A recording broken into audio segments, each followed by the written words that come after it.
미국이 없는 세상이 오고 있다. 시진핑 주석의 동남아 순방. 시진핑 중국 국가주석이 14일에서 18일 동남아시아 순방을 하고 있습니다. 베트남, 말레이시아, 캄보디아를 도는 순방 일정은 미국의 관세 전쟁에 맞서 반미 전선을 구축하는 차원으로 보입니다. 이 나라들은 모두 미국이 입김을 넣어 중국과 경제적으로 거리를 두려고 노력하던 나라들이었습니다. 그런데 갑자기 미국의 관세 폭탄을 맞았습니다. 이 기회를 놓치지 않고 중국이 손을 내민 것입니다. 시진핑의 동남아 순방을 두고 미국은 격한 반응을 보였습니다. 도널드 트럼프 미국 대통령은 어떻게 하면 미국을 망치게 할까를 파악하기 위한 것 같다라며 거친 표현을 썼습니다. 중국의 움직임에 위기를 느끼는 듯합니다. 그동안 전문가들은 미국이 중국에 높은 관세를 매겨 중국에 있는 생산시설이 베트남으로 넘어가도록 하는 계획을 세웠다고 여겼습니다. 미국은 인건비 등 물가가 너무 높아 중국에 있던 공장이 미국으로 넘어가기 쉽지 않습니다. 미국 국민 처지에서도 미국에서 만든 제품은 비쌀 수밖에 없으니 베트남에서 값싸게 만든 생필품을 사는 게 더 이익입니다. 그래서 중국 대신 베트남을 미국의 생산기지로 만들 구상이라는 것입니다. 아무래도 미국 처지에서는 중국보다 베트남이 다루기 쉽기도 하거니와 그렇게 해서 중국을 고립시키겠다는 것이지요. 그런데 이번에 미국은 베트남에도 무려 46%의 고율 관세를 매겼습니다. 많은 이들이 미국의 결정이 의외라며 놀랐습니다. 베트남을 생산기지로 삼는 것으로도 부족하고 그냥 모든 공장이 미국에 들어와야 한다는 것입니다. 이걸 보면 미국이 정말 여유가 없는 상황인가 봅니다. 중국의 반격. 이번에 미국이 세계 각국의 상호 관세를 때리면서 중국을 공격 1순위로 조준했습니다. 2024년 기준 미국이 중국에서 수입한 액수는 4,400억 달러, 중국이 미국에서 수입한 액수는 1,450억 달러로 차이가 무려 3배에 달합니다. 그래서 트럼프는 미국과 중국이 서로 관세를 100%씩 올려도 수출을 3배로 많이 하는 중국이 손해라고 보았을 것입니다. 미국이 이길 수 있다고 본 것이죠. 미국의 공격에 중국은 크게 4가지 방법으로 반격했습니다. 첫째, 미국을 따라서 중국도 관세를 올렸습니다.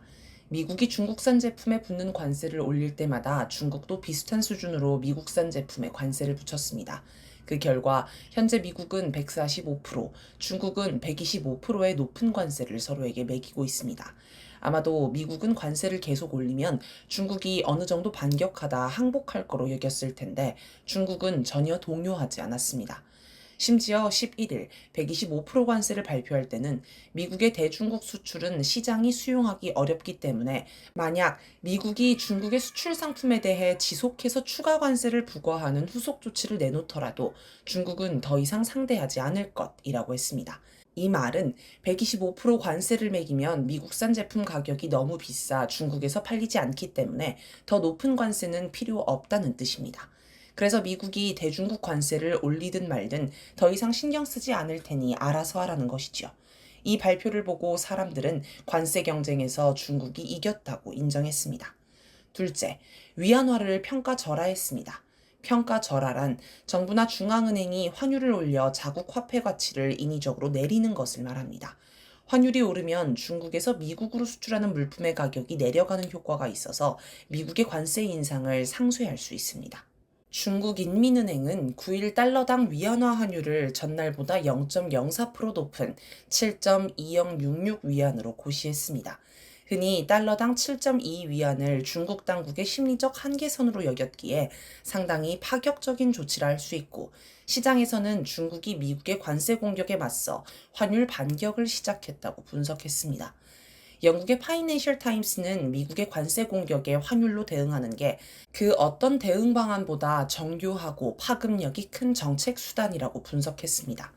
셋째, 미국 국채를 팔아 국채 금리, 수익률을 끌어올렸습니다. 9일 미국의 10년물 국채 금리가 3.886%에서 4.516%로 폭등했습니다. 10년물 국채 금리가 오르면 주택담보대출금리, 자동차 할부금리 등이 따라서 오르는데 이게 미국 국민에게 큰 부담을 줍니다. 트럼프도 이를 의식해 나는 국채 시장을 보고 있었다. 어젯밤에 보니까 사람들이 좀 불안해하더라 라고 했습니다. 국채 금리가 폭등한 건 누군가 국채를 대량으로 팔아치웠기 때문입니다. 국채를 대량으로 팔면 국채 가격이 떨어지는데 국채 가격과 국채 금리가 반비례하기 때문에 국채 금리는 오릅니다. 아마도 미국과 관세 전쟁을 하는 중국이 팔아치웠을 것으로 추정됩니다. 중국은 세계 2위 미국 국채 보유국이라서 앞으로도 얼마든지 더 공격할 수 있습니다. 넷째, 히토류 수출을 제한했습니다. 4일 중국은 사마륨, 가돌리늄, 테르뷴, 디스프로슘, 루테튬, 스칸듐, 이트륨 등 7종의 히토류와 히토류 자석 수출을 제한했습니다. 히토류는 스마트폰, 전기자동차, 인공지능 반도체, 발전기, 드론, 로봇, 미사일 등 일상용품에서 무기까지 다양한 분야에 쓰입니다. 2024년 기준 미국의 네오디움 자석 중국 의존도는 84%, 히토류의 중국 의존도는 78%, 히토류 산화물과 염화물 의존도는 75%에 달합니다. 전 세계 히토류의 약 70%를 중국이 점유하고 있기 때문에 중국이 히토류 수출을 통제하면 미국은 다른 곳에서 히토류를 구하기도 어렵습니다. 그래서 중국의 히토류 수출 제한 소식에 미국 내에서는 F-35 전투기를 못 만들 수도 있다는 등 비명이 나왔습니다. 이처럼 다양한 중국의 반격 가운데 국채가 미국에 가장 치명적이었던 듯합니다. 미국은 정부 부채가 천문학적 규모라 지난해 국채 이자만 1,300조 원 가까이 있었습니다. 그래서 국채 금리에 매우 민감합니다. 트럼프가 지금 이 난리를 일으킨 것도 따지고 보면 정부 부채 문제를 해결하기 위해서입니다. 그런데 의도와 반대로 국채 금리가 더 올랐으니 자칫하면 미국 정부가 파산에 몰릴 수도 있습니다. 국채 금리 폭등을 위험 신호로 보는 건 지금 상황이 매우 이례적이기 때문입니다. 트럼프의 상호 관세 발표로 미국 주가가 폭락했는데 일반적으로 주가가 폭락하면 자본이 안전자산인 국채에 몰리기 때문에 국채 가격이 오르고 국채 금리는 떨어집니다. 그런데 이번에는 주가가 폭락하면서 국채 금리는 폭등했습니다. 게다가 국채 금리가 오르면 보통 달러 표시 자산 매력이 높아져 달러 가치가 상승해야 하는데 이번에는 달러 가치도 떨어졌습니다. 일반적인 경제 이론으로 설명할 수 없는 현상이 발생한 것입니다. 전문가들은 경제의 문제가 아니라 정치의 문제, 즉 트럼프와 미국의 불확실성이 이 사달을 불렀다고 평가합니다. 미국을 더 이상 믿을 수 없으니 미국 국채든 달러든 다 팔아치우고 있다는 것입니다. 이처럼 중국의 반격이 거세게 시작되자 트럼프는 전 세계와의 관세 전쟁은 아직 어렵겠다고 보고 중국을 제외한 모든 나라의 상호 관세를 90일 유예한다고 발표했습니다. 일단 중국에 힘을 집중하겠다는 것이지요. 동남아를 두고 경쟁하는 미중. 미국은 상호 관세를 90일 유예했으니 각국이 미국에 고마워하면서 협상하려고 줄을 설 것을 기대했을 것입니다. 또 중국의 고율 관세 공격을 집중하니 중국과 거리를 두고 중국에 있는 공장도 베트남 등 동남아로 이전하기를 기대할 수 있습니다.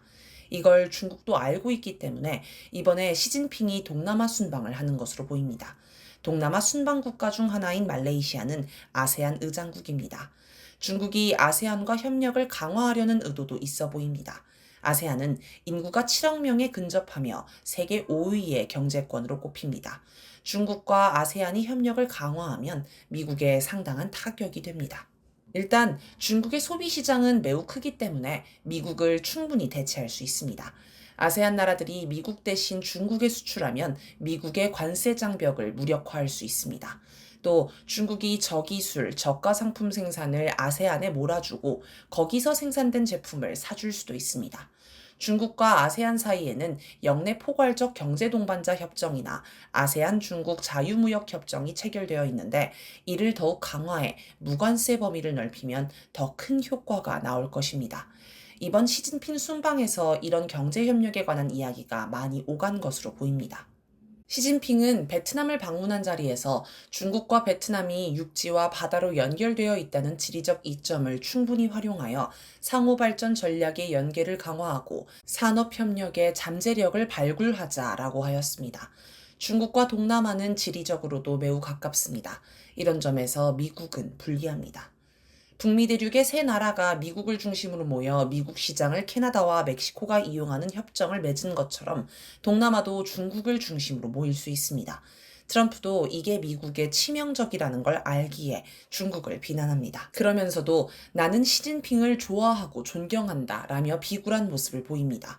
또 중국의 전화를 기다리고 있다. 중국은 협상을 원한다라고 말하면서도 미국이 먼저 손을 내미는 일은 없을 것이라고도 합니다. 중국은 가만히 있는데 혼자서 오락가락하는 게 정신분열 수준입니다. 그 정도로 미국이 치명타를 입어 정신을 차릴 수 없는 상태로 보입니다. 먹히지 않는 미국의 전략. 원래 미국은 다른 나라를 공략할 때 1대1로 상대해왔습니다. 한 나라씩 차례로 공략해 박살내는 식입니다. 만약 패배하면 상대를 바꿔 다른 나라에 달려들어 손해를 벌충합니다. 또 직접 공략하지 않고 다른 나라를 내세우기도 합니다. 대리전이 대표적인 사례입니다. 그런데 지금 미국이 보이는 모습은 완전히 다릅니다.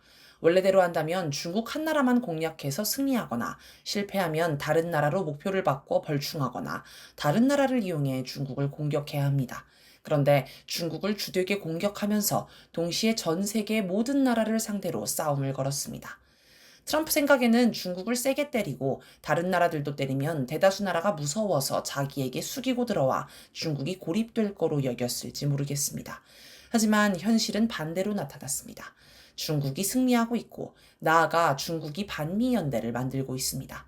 나아가 아예 미국을 배제하는 무미, 미국이 없음 연대가 생기고 있습니다. 미국이 매우 난감해졌습니다. 스스로 선택한 고립, 소멸의 길입니다. 미국은 또 1대1로 다른 나라를 공략할 때 이간책, 이의제의, 오랑캐로 오랑캐를 제압한다는 뜻으로 자신은 직접 개입하지 않고 상대를 서로 싸우게 하는 계책을 즐겨 써왔습니다. 냉전 시절 미국은 소련을 공략하기 위해 중국을 끌어들였습니다. 1969년 중소 국경 분쟁으로 중국과 소련의 관계가 최악으로 치닫자 미국은 핑퐁 외교로 중국을 포섭했습니다. 핑퐁 외교란 1971년 세계 탁구 선수권 대회를 계기로 미국과 중국의 탁구 선수들이 교류하면서 미중 외교에 물꼬를 튼 사건을 말합니다. 결국 소련이 1991년 해체되면서 미국의 공략이 성공했습니다. 미국은 북한을 고립시키려고 중국과 러시아를 끌어들이기도 했습니다. 1990년대부터 2000년대 북한과 중국, 북한과 러시아의 관계는 그리 좋지 않았습니다. 중국, 러시아는 핵개발을 포기하라고 북한을 압박했고 미국이 주도하는 유엔 안전보장이사회 대북유탄 제재 결의안에도 동참했습니다. 이 과정에서 중국과 러시아가 경제적, 외교적 이익을 얻었을 것으로 추정됩니다. 그런데 이런 이간책이 2018년 결정적으로 깨졌습니다. 당시 미국은 북미 정상회담을 통해 북한을 끌어당겨 중국을 고립시킬 구상을 하고 있었습니다. 그런데 갑자기 북중 정상회담이 열렸습니다. 그 직전까지 북중은 상당한 갈등을 겪고 있었습니다. 이런 가운데 북미 정상회담이 잡히자 중국이 당황했습니다. 미국의 구상을 간파했기 때문입니다. 이때 북한이 화해의 손을 내밀자 중국은 그 손을 덥석 잡았습니다. 북한이 북중 관계를 일거에 전환한 셈입니다. 사활을 걸었던 이간책이 파탄나자 트럼프가 발끈해서 북미 정상회담을 취소해버렸습니다. 이후 북한은 김계관 당시 외무상 담화 등을 통해 미국을 어르고 달래서 싱가포르 회담장에 나오게 했습니다. 북미 정상회담 준비 과정에서 북한은 미국 측에 그러게 왜 싱가포르 같이 먼 곳으로 정상회담 장소를 잡았나? 우리는 이렇게 멀리 이동할 비행기가 없다. 그래서 비행기를 빌리러 중국을 만나야 했다. 북미 정상회담 전에 북중 정상회담을 하도록 만든 건 너희다 라고 설명했다고 합니다. 북한은 북미 정상회담을 통해 자신이 핵 보유국임을 전 세계에 확인시켰으며 한반도 문제를 평화적으로 해결하기 위해 노력한다는 명분도 확보했습니다. 미국에서조차 북미 정상회담의 승자는 김정은 국무위원장이라는 평가가 쏟아졌습니다. 흔히 중소분쟁 과정에서 북한은 등거리 외교를 했다고 평가하지만 당시 북한이 기계적 중립을 지킨 것은 아니었습니다. 북한은 반미, 반제국주의 기치로 사회주의 국가가 단결하고 연대해야 한다는 원칙을 시종일관 유지했습니다. 이런 입장은 북한이 전략국가가 되면서 현실에 구현되었습니다. 전략국가라는 표현은 북한이 국가 핵무력 완성을 선언한 직후인 2017년 12월 21일 조선노동당 5차 세포위원장 대회 개회사에서 처음 등장했습니다. 전략국가란 국제질서를 변경시킬 힘을 가진 나라입니다. 중국과 러시아도 전략국가지만 두 나라만 있을 때는 서로 반목하고 대립했고 미국이 이걸 이용했습니다. 북한이 반미 반제 기치로 단결하자는 원칙적 주장을 했지만 중국과 러시아는 이에 따르지 않았습니다. 북한이 전략국가가 되어 현실에서 강한 영향력을 발휘할 수 있게 되자 북중 관계와 북러 관계가 질적으로 변화했습니다. 중국과 러시아는 이제 북한과 전략적 관계를 맺고 국제 문제에 공동 대처하고 있습니다.